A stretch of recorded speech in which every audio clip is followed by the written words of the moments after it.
آپ صلی اللہ علیہ وسلم نے باقاعدہ جب ان لوگوں کو دیکھا کہ جو آگ کی چنگاریاں کھا رہے ہیں، یعنی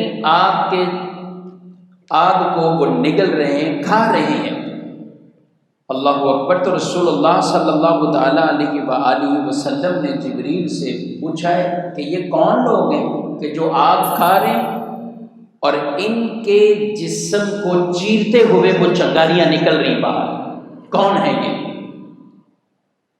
تو اس پر جبریل امین نے کہا یا رسول اللہ صلی اللہ علیہ وسلم یہ وہ لوگ ہیں جو یتیموں کے مال کو ناحق طریقے سے کھاتے ہیں۔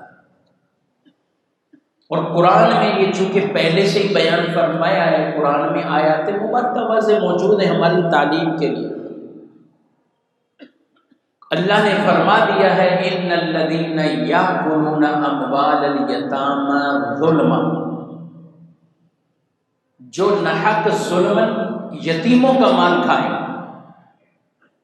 تو اللہ پاک ارشاد فرماتا ہے انما یاکلون فی بطونہم نارا، یہ اپنے پیٹ میں آگ بھرتے ہیں، یہ جو کچھ بھر رہے ہیں یہ آگ ہی بھر رہے ہیں۔ اور اس غلطی کی وجہ سے یتیموں کے مال کے تحفظ کو شریعت نے بڑی اہمیت دی، بیان کیا۔ علماء نے ایک وجہ لکھی، کیوں؟ کہا رسول اللہ صلی اللہ تعالی علیہ وآلہ وسلم آپ نے یہ زمانہ دیکھا ہے بچپن میں کہ آپ کے تو والد گرامی پہلے سے ہی وصال فرما گئے تھے، حضرت عبداللہ وہ تو پہلے ہی وصال کر گئے تھے۔ نبی پاک صلی اللہ علیہ وسلم کی جو پیدائش ہوئی چند ماہ بعد ہوئی، اس وقت والد انتقال کر چکے تھے، اور پھر آپ اپنے دادا کی پرورش میں تھے، اور یہ 6 سال کا کچھ عرصہ گزرا تو دادا بھی وصال فرما گئے۔ تو یوں نبی کریم صلی اللہ تعالیٰ علیہ وآلہ وسلم نے بچپن کا وہ وقت دیکھا ہے، اور آپ نے بڑی اہمیت بیان کی اس چیز کو۔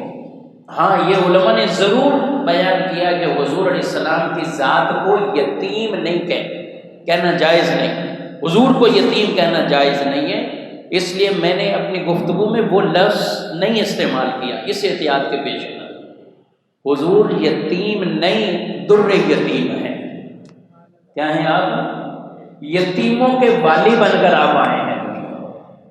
تو نبی کریم صلی اللہ تعالیٰ علیہ وآلہ وسلم نے یہ ٹائم پیریڈ مشاہدہ فرمایا، دیکھا، اور آپ نے یتیموں کے وہ حقوق بیان کیے ہیں۔ اللہ اکبر۔ حضور علیہ السلام نے فرمایا جو کسی ایک بھی یتیم کی کفالت اپنے ذمے لے لیتا ہے، فرمایا قیامت کے دن وہ آئے گا، وہ اور میں، آپ نے انگلیوں سے اشارہ فرمایا جیسے انگلیاں دونوں آپس میں ملی ہوئی ہوتی ہیں، فرمایا وہ اور میں جنت میں ایک ساتھ یوں داخل ہو جائے۔